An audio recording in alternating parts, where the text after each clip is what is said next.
आज हम लोग acids bases and salt chapter का पार्ट 2 पढ़ेंगे। आज हम लोग एसिड को प्रिपेयर करेंगे, यानी प्रिपरेशन ऑफ एसिड को पढ़ेंगे, जिसमें सबसे पहला मेथड है डायरेक्ट कॉम्बिनेशन। यानी डायरेक्ट कॉम्बिनेशन को हम लोग सिंथेसिस रिएक्शन भी बोलते हैं। इसमें हम लोग क्या करते हैं, सबसे पहला एसिड को पहचानने के लिए या फिर एसिड बनाने के लिए हमें कुछ जानना होगा कि जो एसिड होता है वो जनरली नॉन मेटालिक होता है। नॉन मेटालिक यानी एसिड नॉन मेटालिक होता है। अगर हम बेस का बात करें तो बेस होता है मेटालिक। तो हमें क्या करना है डायरेक्ट कॉम्बिनेशन में कि दो नॉन मेटल को कंबाइन करना है। कितने? दो नॉन मेटल को कंबाइन करना है, जिसमें से एक आपका हाइड्रोजन होना चाहिए। क्यों? क्योंकि एसिड में क्या है कॉमन? हाइड्रोजन है कॉमन। तो हम पहला मेथड में क्या करेंगे कि नॉन मेटल को हाइड्रोजन के साथ कॉम्बिनेशन करवाएंगे। तो क्या बनेगा आपका? एसिड बनेगा। यानी कि नॉन मेटल को हाइड्रोजन के साथ क्या कराना है? कॉम्बिनेशन। एग्जाम्पल जैसे Cl2, Br2, F2, ये कुछ नॉन मेटल है। इस नॉन मेटल को हमें कंबाइन कराना है हाइड्रोजन के साथ। यानी जब क्लोरीन और हाइड्रोजन कंबाइन करेगा तो क्या बनाएगा? HCl। इसको हम लोग बोलते हैं हाइड्रोक्लोरिक एसिड।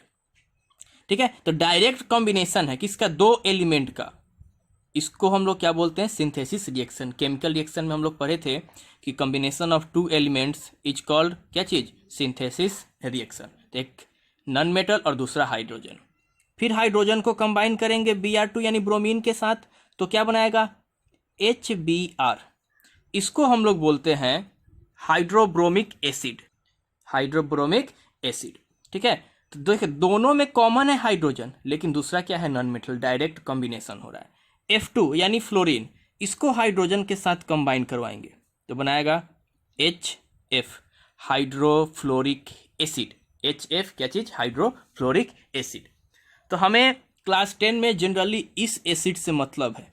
किस एसिड से? हाइड्रोक्लोरिक एसिड से। इस दोनों से हमें उतना मतलब नहीं है। तो पहला मेथड क्या है? डायरेक्ट कॉम्बिनेशन, यानी नॉन मेटल को हाइड्रोजन के साथ कंबाइन करते हैं तो क्या बनता है? एसिड बनता है।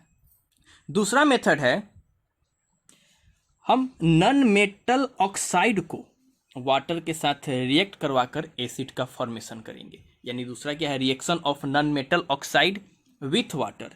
यानी क्या चीज? कि नॉन मेटल ऑक्साइड को हमें किसके साथ? वाटर के साथ रिएक्ट करवाना है तो क्या फॉर्म होता है?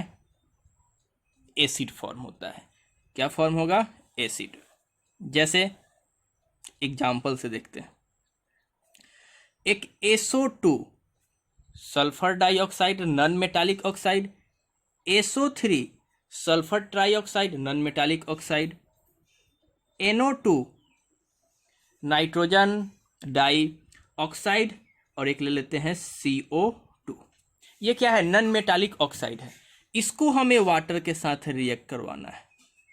सबसे पहला जब SO2 वाटर के साथ रिएक्ट करता है तो H2SO3 बनाता है। H2SO3 इसका नाम है सल्फ्यूरस एसिड। जब SO2 के साथ कंबाइन करेगा वाटर तो सल्फ्यूरस एसिड यानी क्या चीज? SO3। जब यही SO3 यानी सल्फर ट्राइऑक्साइड वाटर के साथ कंबाइन करेगा तब बनाएगा सल्फ्यूरिक एसिड यानी H2SO4। कौन सा एसिड? Sulphuric acid. किसके साथ? SO3 के साथ कंबाइन करेगा तब। NO2 जब NO2 वाटर के साथ कंबाइन करता है तो इसमें दो एसिड का फॉर्म होता है। NO2 मिक्स होता है तो ये क्या करेगा? वाटर के साथ जब कंबाइन करेगा तो दो एसिड का फॉर्म करेगा। एक HNO3 नाइट्रिक एसिड और दूसरा HNO2। इसको हम लोग नाइट्रिक एसिड बोलते हैं और इसको बोलते हैं nitrous acid. HNO2 nitrous acid और HNO3 नाइट्रिक एसिड। तो NO2 को जब वाटर के साथ कंबाइन करते हैं तो दो फॉर्म होता है एसिड, कौन? एक नाइट्रिक एसिड और दूसरा nitrous acid. NO2 mix form में होता है, किस फॉर्म में? मिक्स फॉर्म में होता है। तो इसमें कितना प्रोडक्ट बनेगा? दो प्रोडक्ट। जब CO2 को साथ वाटर का कॉम्बिनेशन करवाते हैं तब ये बनाता है H2CO3 होता है, यानी कार्बोनिक एसिड क्या होता है? बहुत ही वीक होता है, वीक एसिड में काउंट करते हैं। तो मेरा दूसरा मेथड क्या था कि नॉन मेटल ऑक्साइड को वाटर के साथ कंबाइन करके क्या बनाएंगे? एसिड। इससे क्या हमको पता चलता है कि जितने भी नॉन मेटालिक ऑक्साइड होते हैं वो सारे एसिडिक नेचर के होते हैं, एसिडिक नेचर के होते हैं। यानी नॉन मेटालिक ऑक्साइड किस नेचर के होते हैं? एसिडिक नेचर के होते हैं। अब तीसरा है reaction of non metal with nitric acid. ये जो नाइट्रिक एसिड होता है ये बहुत ही स्ट्रॉन्ग ऑक्सीडाइजिंग एजेंट होता है, यानी HNO3 जो है वो स्ट्रॉन्ग ऑक्सीडाइजिंग एजेंट है, स्ट्रॉन्ग ऑक्सीडाइजिंग एजेंट है, बहुत ही ज़्यादा स्ट्रॉन्ग। जैसे कि हमें क्या करना है? नॉन मेटल को HNO3 के साथ रिएक्ट करवाना है तो क्या बनेगा? एसिड बनेगा। तो चलिए, सबसे पहला है सल्फर। इस सल्फर को हम HNO3 के साथ रिएक्ट करवाएंगे, तब क्या होगा? ये बनाता है, एसिड का फॉर्मेशन करता है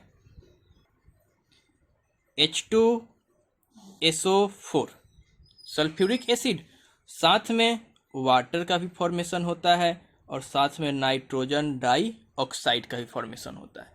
यानी जो H2SO4 है इसको हम लोग कौन सा एसिड बोलते हैं? सल्फ्यूरिक एसिड बोलते हैं, सल्फ्यूरिक एसिड। यानी सल्फर को HNO3 के साथ कंबाइन कराएंगे तो एसिड बनेगा कौन सा? सल्फ्यूरिक एसिड बनेगा।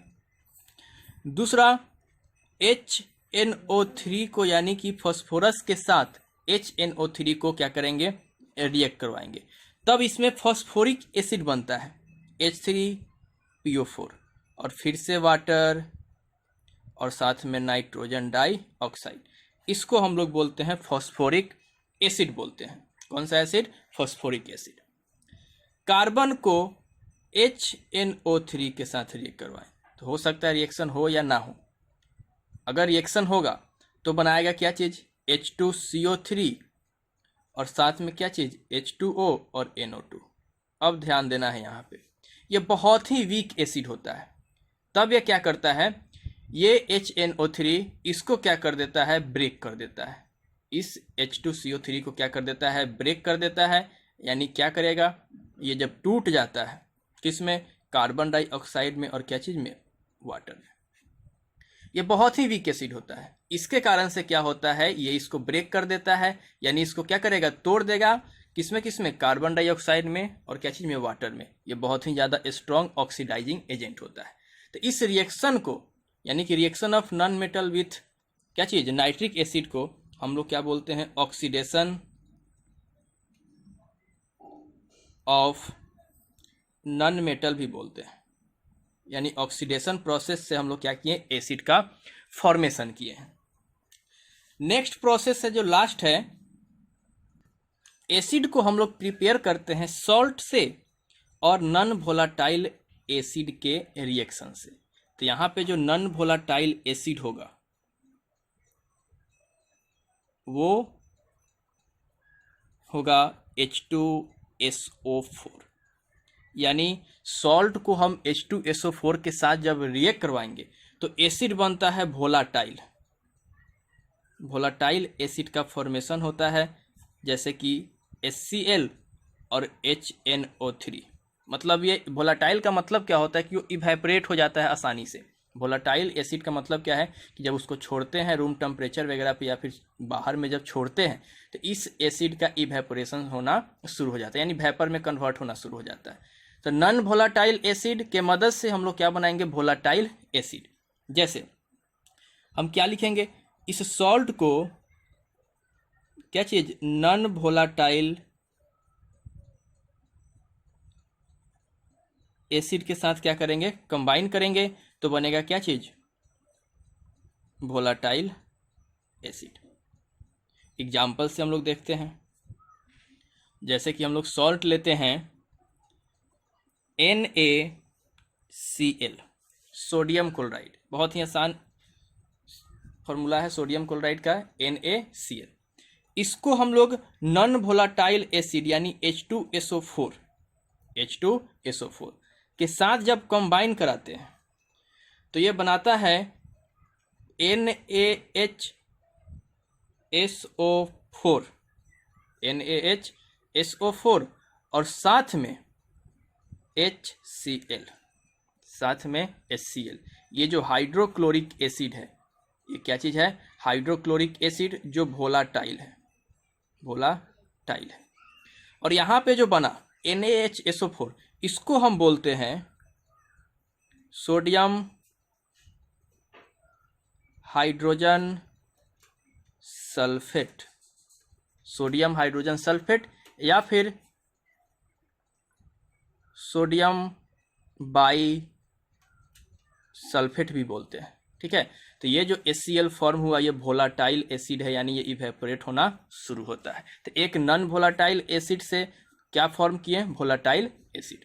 दूसरा NaNO3 सोडियम नाइट्रेट को जब हम H2SO4 के साथ यानी नॉन वोलाटाइल एसिड के साथ कंबाइन करेंगे तो फिर से क्या बनाएगा, NaHSO4 और जो एसिड बनेगा HNO3। कौन सा एसिड, नाइट्रिक एसिड। ये जो नाइट्रिक एसिड है वोलाटाइल है, ये भी क्या होगा, इवेपोरेट होना शुरू हो जाएगा। तो क्या हो गया, नाइट्रिक एसिड HNO3। ये फिर से क्या बना, सोडियम बाई सल्फेट। यहाँ पे हम सोडियम के जगह पे पोटेशियम का भी यूज करके बना सकते हैं। जहाँ जहाँ सोडियम यूज किया वहाँ पोटेशियम यूज करेंगे, और जहाँ जहाँ सोडियम बाई सल्फेट बना है वहाँ वहाँ पोटेशियम का भी फॉर्मेशन हो जाएगा, यानी पोटेशियम हाइड्रोजन सल्फेट या फिर पोटेशियम बाई सल्फेट।